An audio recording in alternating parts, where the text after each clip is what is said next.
Metro news Faridabad में आप सभी का स्वागत है। मैं हूं आपके साथ अरुणिम जहां शेख। बुलेटिन की शुरुआत करते हैं। कोरोना के नए वेरिएंट ओमिक्रॉन को लेकर फरीदाबाद में स्वास्थ्य विभाग और जिला प्रशासन लगातार अलर्ट मोड पर है। दूसरे देशों से आने वाले सभी लोगों पर नजर रखी जा रही है। फरीदाबाद डीसी ने कहा है कि करीब 600 लोग दूसरे देशों से आए हैं जिन्हें निगरानी में रखा गया है। 300 से ज्यादा लोगों के सैंपल लिए जा चुके हैं और बाकी लोगों के सैंपल लिए जा रहे हैं। तो ऐसे में लगातार प्रशासन भी अलर्ट मोड पर है और ओमिक्रॉन वेरिएंट पर पूरी तरह से नजर बनाए हुए हैं और लगातार लोगों से भी अपील की जा रही है कि सतर्कता बरते, किसी भी तरह की कोई कोर कसर ना रह जाए। इसको लेकर प्रशासन भी लगातार अलर्ट मोड पर नजर आ रही है।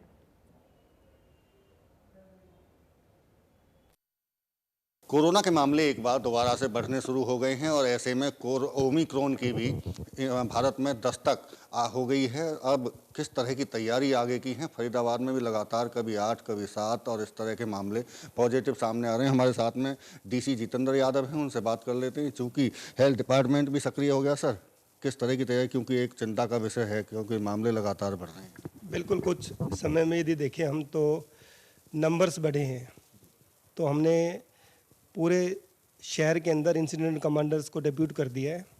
उनको क्लियर कट डायरेक्शंस दे दिए है कि जो भी कोविड-19 की प्रोटोकॉल है, जो भी भारत सरकार से या हरियाणा सरकार से ओमिक्रॉन से या हमारे कोविड-19 से रिलेटेड जो भी इंस्ट्रक्शंस आ रही है, जिनकी भी अनुपालना करनी है, उनको लेटर और स्पीड में करने शुरू कर दें। तो उसी को देखते हुए हमने कि भाई फेस मास्क लगाओ, हैंड वॉश करो, किसी भी भीड़ भाड़ वाली जगह पे हमने भी अपनी टीम पुलिस की तरफ से और प्रशासन की तरफ से डिप्यूट कर दिए हैं ताकि किसी तरह का भी केस बचे नहीं। सर, इस बीच में जिस तरह से मास्क ना लगाने पर चालान काटे जा रहे थे वो बीच में बंद कर दिए गए, तो क्या एक बार दोबारा से चालान की प्रक्रिया शुरू करेंगे? नहीं, हमने पुलिस के साथ बात की है। पुलिस को सबसे पहले कहा है कि जैसे पहले भी हमने एक पहल की थी कि जिसने भी मास्क नहीं पहने हो तो उसको मास्क दें और उसका चालान भी करना शुरू करते हैं। तो सभी इंसिडेंट कमांडर को पुलिस को हिदायत दे दी है कि जो भी बिना मास्क पब्लिक प्लेस पे घूमता हुआ दिखता है तो उसको मास्क का वितरण करें और उसका जो भी उचित चालान काटना है वो भी करें। ओमिक्रॉन को लेकर दुनिया भर में दहशत का माहौल सा बन गया है। कई देश लगातार बहुत तेज़ी से वायरस ये फैलने वाला बताया जा रहा है।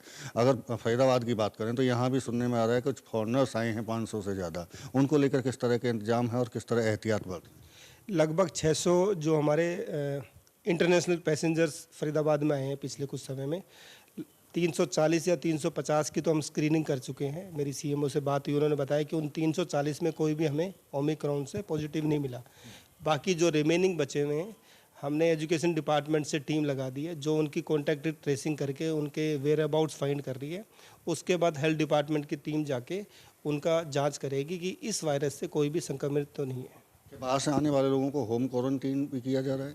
हाँ बिल्कुल, यदि उसमें ऐसे टेस्ट के बाद कोई लक्षण पाए जाते हैं तो जो भी भारत सरकार की हिदायत है उसकी अनुपालना की जा रही है। बाज़ारों में भीड़ बढ़ रही है सर, और कई जगह शादियों का भी सीजन है तो वहाँ भी भीड़ बढ़ रही है, उसको लेकर क्या कहना चाहेंगे? लोगों से क्या अपील है आपकी? लोगों से हमने अपील यही की है कि अभी ये वायरस गया नहीं है, तो जान है तो जहान है, आपकी सेफ्टी आपके हाथ में है। बट प्रशासन की तरफ से हमने इसको एनफोर्स करें तो सभी इंसिडेंट कमांडर्स को ये भी निर्देश दे दिए हैं कि शादी स्थल में या समारोह स्थल में आपको कोई भी ऐसी चीज़ दिखे कि कोविड-19 का अनुपालना नहीं की जा रही है तो उसकी उचित कार्रवाई करें उस पर। बिल्कुल, ये थे हमारे साथ में जिला उपायुक्त जितेंद्र यादव, जिनका साफ तौर से कहना है कि कोरोना अभी गया नहीं है, इसलिए सतर्कता बरतना बेहद ज़रूरी है और ओमिक्रॉन को भी लेकर जो टेस्ट हैं वो कराए जा रहे हैं। अभी हालांकि फरीदाबाद में ऐसा कोई मामला नहीं आया, लेकिन सतर्कता जिला स्तर पर बढ़ती जा रही है। फरीदाबाद से देवेंद्र कौशिक। तो वहीं आम जनता की शिकायतों का समय पर निपटारा करने के लिए शुरू की गई डायल 112 सेवा मददगार साबित हो रही है। फरीदाबाद के 52 इमरजेंसी रिस्पांस व्हीकल लगे हुए हैं जो शहरी क्षेत्र में 15 मिनट और ग्रामीण क्षेत्र में 20 मिनट में शिकायत मिलने पर पहुंच जाते हैं। समय पर पहुंचने को लेकर फरीदाबाद पुलिस को सरकार ने मेडल देकर सम्मानित भी किया है। कंट्रोल रूम के जिला रेडियो अधिकारी का कहना है कि 98% से भी ज्यादा उनके वाहन समय पर कंप्लेन के पास पहुंच जाते हैं, जिसके चलते उन्हें ये मेडल मिला है। जिले में रोजाना करीब 180 शिकायतें दर्ज की जाती है। 24 घंटे कंट्रोल रूम से निगरानी भी रखी जा रही है। शहर में अब सड़कों पर पुलिस की नाकेबंदी के साथ साथ इमरजेंसी रिस्पांस व्हीकल्स भी नजर आ रहे हैं। हरियाणा सरकार की तरफ से लोगों को मुश्किल हालात से निकालने के लिए 112 की सुविधा इसलिए शुरू की गई थी ताकि किसी को परेशानी ना हो, और इसलिए पूरे 22 जिले में हर जगह इसके कंट्रोल रूम बनाए गए हैं। और इसकी मकसद ये था कि खासतौर से पुलिस की तरफ को शिकायतें मिलने वाली वक्त पर निपट जाए और लोगों की परेशानी हल हो जाए। हम कंट्रोल रूम में हैं फरीदाबाद के, आप साफ तौर से यहाँ देख सकते हैं जिस तरह से यहाँ पुलिसकर्मी अपना काम में जुटे हुए हैं और लोगों की समस्याएं जिस तरह से फ़ोन अगर यहाँ आ रहे हैं उनको अटेंड कर आगे पास ऑन किया जा रहा है ताकि उनकी समस्या वक्त रहते हुए पूरी हो सके। हम बात करेंगे जिला रेडियो अधिकारी हमारे साथ में। सर, क्या नाम है आपका? मैं इंस्पेक्टर जवाहरलाल। जवाहर जी, कंट्रोल रूम में हैं आप, किस तरह से काम कर रहा है कंट्रोल रूम, चूँकि अब तो काफ़ी वक्त हो गया, किस तरह की शिकायतें आ रही हैं? कंट्रोल रूम में हमारा बहुत अच्छी तरह से काम कर रहा है। हरियाणा में हमारा कंट्रोल रूम का नाम भी हुआ, हमें इनाम भी दिया गया है, मेडल दिया गया है। किस बात का मेडल मिला है पहले, क्योंकि आप बता रहे हैं गाड़ियों का ERV जो हमारी एमरजेंसी रिस्पांस जो व्हीकल हैं उनका बहुत ही अच्छा टाइम 98 पॉइंट समथिंग, यानी कि लगभग 99% के लगभग हमारा ठीक टाइम निकला है। अच्छा, आप ये कह रहे हैं कि वक्त पर गाड़ी, जिस तरह से 15 मिनट और 20 मिनट का जो टाइम है, आप 98% से ज़्यादा वक्त पर पहुँचे हैं जी, इसलिए आपको इनाम मिला है। जी जी। और यहाँ सभी तरह की कॉलों को अटेंड किया जाता है और समय पर और समय से पहले अधिकारियों को सूचित किया जाता, कंसर्न अधिकारियों को सूचित किया जाता है। हमारी ERV भी पहुंचती है, हमारे IO भी पहुंचते हैं, हमें भी सूचित करते हैं, हम उनसे फीडबैक भी लेते हैं, अधिकारियों को भी बताते हैं।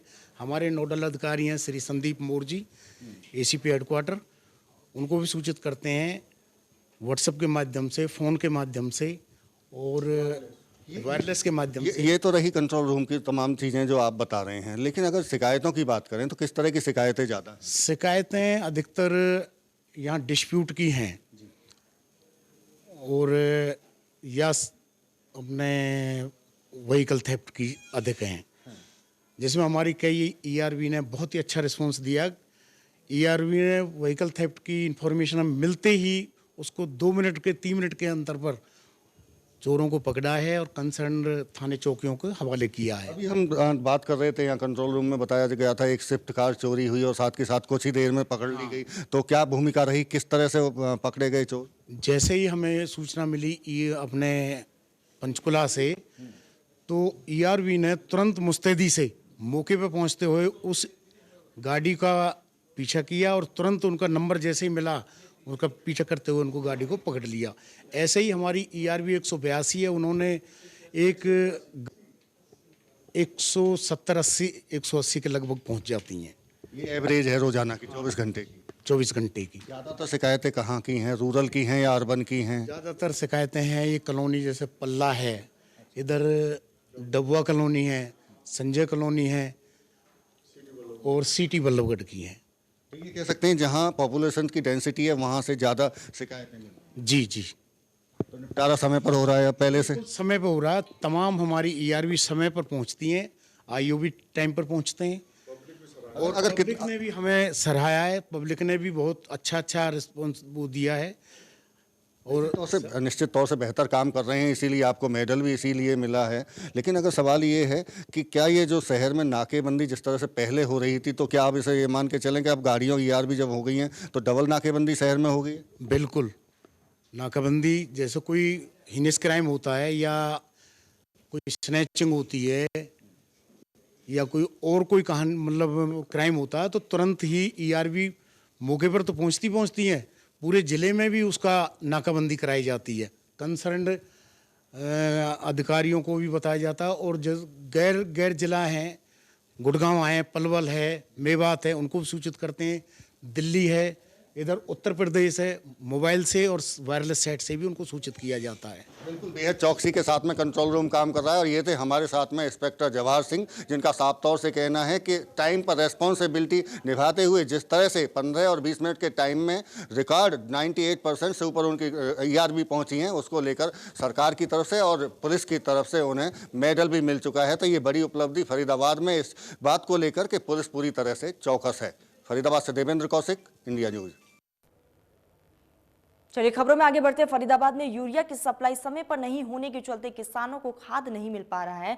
डिमांड और सप्लाई में फर्क आने की वजह से जो यूरिया खाद की रेक आई थी वो 29 नवंबर को ही खत्म हो चुकी है। उसके बाद से अभी तक किसानों को यूरिया उपलब्ध नहीं हो पा रहा है। किसान खाद सेंटर पर पहुंचकर यूरिया की डिमांड कर रहे हैं, लेकिन उन्हें वहां से मायूस अपने घर लौटना पड़ रहा है। किसानों का कहना है कि खाद सेंटर पर पिछले कई दिनों से यूरिया खाद खत्म हो चुके हैं, लेकिन सेंटर संचालक ये भी नहीं बता पा रहे हैं कि आखिर नेक्स्ट यूरिया खाद कब पहुंचेगा। वही खाद सेंटर संचालक का कहना है कि खाद की जो रेक उनके पास आई थी वो खत्म हो चुकी है। अगली रेक जब भी आएगी किसानों को यूरिया दे दिया जाएगा।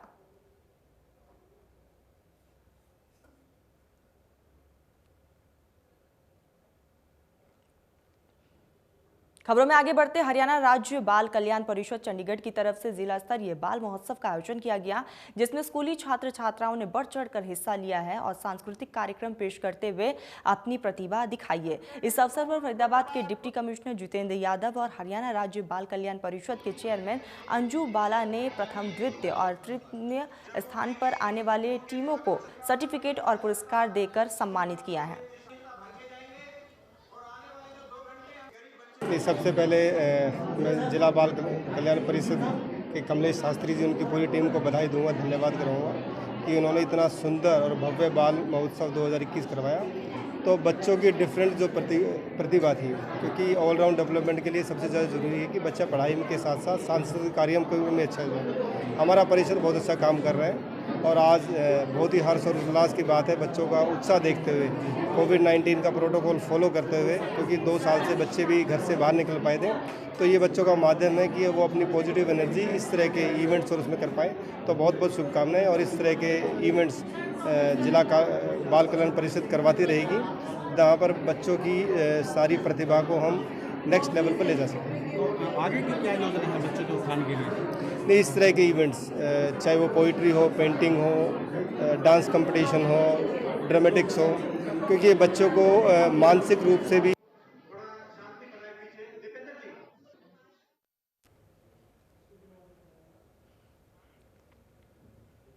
तो वही फरीदाबाद में पंडित जवाहरलाल नेहरू कॉलेज के छात्र छात्राओं ने जिला उपायुक्त कार्यालय में कॉलेज के टाइम टेबल के बदलाव को लेकर ज्ञापन सौंपा है। कॉलेज के छात्राओं का कहना है कि पहली क्लास पहले इवनिंग में 3 बजे से 8 बजे तक लगाई जाती थी, अब इसे बदलकर 5 बजे से रात 9 बजे तक कर दिया है।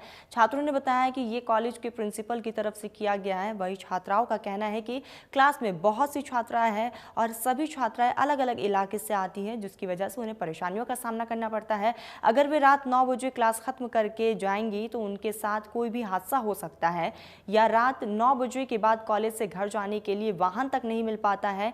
कई बार प्रिंसिपल से इस बारे में शिकायत दर्ज कराई गई है, लेकिन अभी तक कोई भी समाधान निकल कर नहीं आ पाया है। इसीलिए जिला उपायुक्त को यह ज्ञापन सौंपा गया।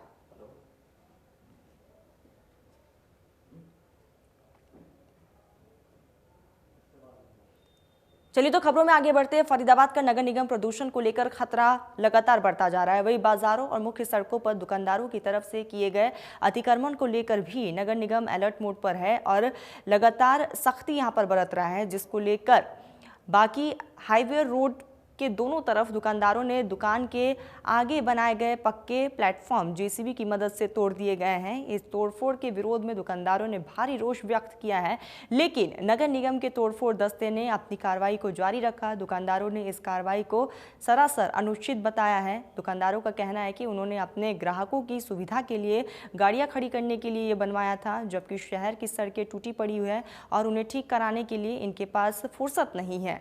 इन्हें तो बस नोट चाहिए जो अपनी जेबों में डाल सकेंगे। उन्होंने कहा है कि दुकानदारों ने सिर्फ प्लेन फर्श बना रखे हैं जिन्हें तोड़ा गया है, जबकि कोई भी सामान यहाँ नहीं रखा गया है। ऐसे में नगर निगम की कार्रवाई अनुचित है।